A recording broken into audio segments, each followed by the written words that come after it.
What is going on, everybody? It is your boy Pete, and today we're going to be looking at solubility rules.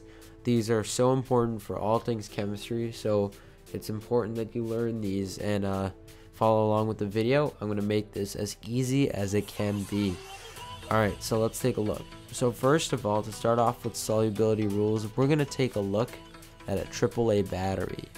And our AAA battery has 3 A's, and those 3 A's stand for ammonium, salts, alkali metals are always soluble. So that first group on that periodic table, any salt formed with that, and any salt formed with the ammonium ion, which is our NH4+, will be always soluble, our AAA battery. Up next, we'll look at the A3Academy can. We looked at this can in our physical and chemical changes and properties videos, and so we're going to look at the can, and the can spells out CAN, and from here we know that chlorates, acetates, and nitrates are also always soluble. So we change that A3Academy to an always, and we get again that chlorates, acetates, and nitrates will always be soluble. So any salt formed with these ions will be soluble. Now we're going to take a look at this, and now we'll try to guess what that is. Well, this is what we call brick happy. Okay, brick happy. Any salt formed with the halogens bromine, iodine, and chlorine will be soluble, with the exception of mercury, silver, and lead. Brick happy. Everything is soluble except for the hap part in happy.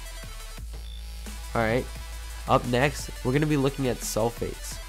So all sulfates are soluble except for happy television networks.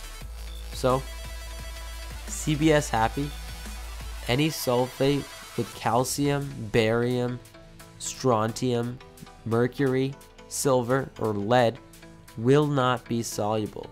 Remember, happy CBS. Now, if we look at hydroxides, we just need to think of cabza, or some cabs. Those are quite the nice cabs. Hydroxides are insoluble. In the beginning, I was talking about compounds that were soluble with exceptions, and now I'm going to be talking about insoluble compounds with exceptions that are soluble. So all hydroxides are insoluble except for calcium, barium, and strontium. And the alkali metals, again, those group 1 metals you see in the first column of the periodic table, and the ammonium ion, again, the NH4+. So to reiterate, calcium, barium, strontium, the alkali metals, and the ammonium ion, all those hydroxides are soluble. These are exceptions to mainly insoluble hydroxides. Okay, now we're going to look at sulfides. So the key here for sulfides is that all sulfides are insoluble except for sulfides with groups 1 or 2, the alkali metals and the alkaline earth metals in the periodic table. So any sulfide formed between the first 2 columns in the periodic table is soluble. The rest are insoluble. Last but not least, we gotta look at pKa.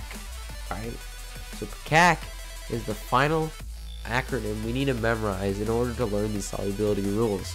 pKa stands for phosphates, chromates, and carbonates are all insoluble with the exception of the alkali metals, the first column in your periodic table, and the ammonium ion. To repeat, it's phosphates, carbonates, and chromates. Any salt formed with those 3 are insoluble with the exception of ammonium and the alkali metals. Alright guys, I hope that was a easy experience. It's a lot better than memorizing all the rules for solubility. And if you can memorize what a battery is, what a can is, what a brick happy is, what a happy television network is, what cabza is, and what 2 numbers are, and finally what pKa is, guys, you can memorize solubility.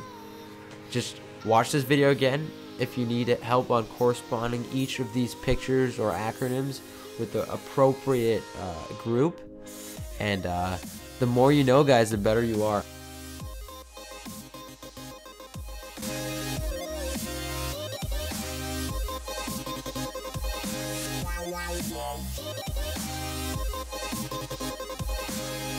Soluble.